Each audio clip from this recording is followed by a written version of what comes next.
Justin Rodriguez here for Varsity 845 with this week's high school football wrap-up. Yours truly traveled to Central Valley on Friday, home of the Woodbury Commons and, of course, Monroe-Woodbury's powerhouse football program.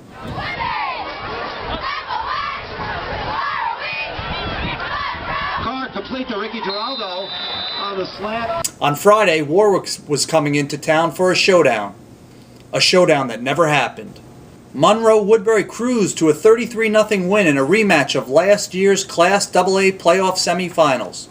In that game, the Crusaders scored a last-minute comeback. This one was never close.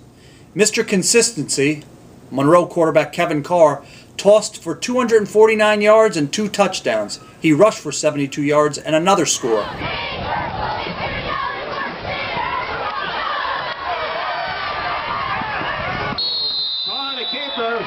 Finally run out of bounds by Giannino.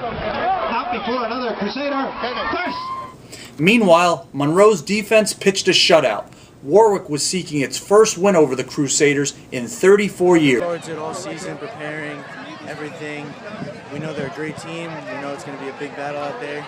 We just got to do what we do and come out and work hard. Yeah, and it feels awesome to come out here and such a great effort by all sides of the ball, offense, defense, special teams. You know, there was a lot of hype before the game, but we don't really pay attention to that. You know, we just came out, we played football, we did what we had to do, and so just a great non-league game, a great way to get started into the season, and very proud of our guys. It was awesome.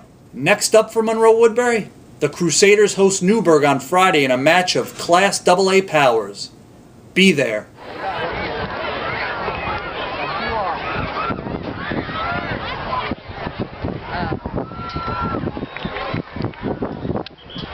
There are plenty of other highlights from the weekend. As we expected, Cornwall rebounded from last week's Pine Bush loss, defeating Monticello 35-0. The game was called in the third quarter due to bad weather. New Cornwall running back Kevin Gangimi scored 4 touchdowns. Quarterback Mike White threw for 271 yards and 2 touchdowns. It just felt good. We had a tough game against Pine Bush. They were a tough team to play, opening game, but we knew that we'd have to rebound strong, and that's what we did. We clicked on all cylinders, so it was a pretty good game for us. He's great. He's agile. He's quick. Did a great job for us against Monticello, and hopefully just have more great games like that for the rest of the season. Lots of other highlights from the weekend. Mike Martin rushed for 139 yards and 3 touchdowns in Pine Bush's 28-0 win over Valley Central.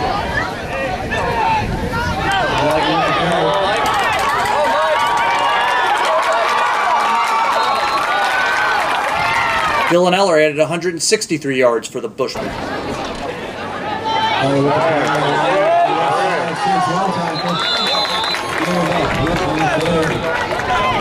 Marlboro put away Dover 61-14 on Saturday in a Class B game. New Marlboro quarterback Ryan Carey rushed for 301 yards. That's right, 301 yards and 4 touchdowns. And there was more where that came from. Running back Marsalis Faircloth put up 262 yards on the ground and 5 touchdowns. Marlboro hosts rival New Paltz on Friday in a big Class B game. Don't forget Burke Catholic put away Ellenville 29-6 behind 194 yards and 3 scores by Matt Prisbaki. Newburgh was impressive again, beating Minisink Valley 49-7. And don't forget O'Neill's 21-20 win over Liberty in a rematch of last year's Class C championship. It was halted on Thursday late in the third quarter due to thunderstorms, with O'Neill up 13-6. Trailing 14-13 with 50 seconds remaining in the game, O'Neill quarterback Keegan West scored on a 20-yard run. And running back Malik Chambers added the 2-point conversion to put O'Neill up 21-14. But it wasn't over. With 18 seconds left, Liberty quarterback Quinn Jackson hit Jericho Mail for a 68-yard touchdown pass. However, Liberty couldn't convert the 2-point conversion. O'Neill escaped Sullivan County with a 21-20 win. What a week it was. This is Justin Rodriguez signing off for Varsity845.com. Make sure you follow all of our coverage online all week. Thanks for watching.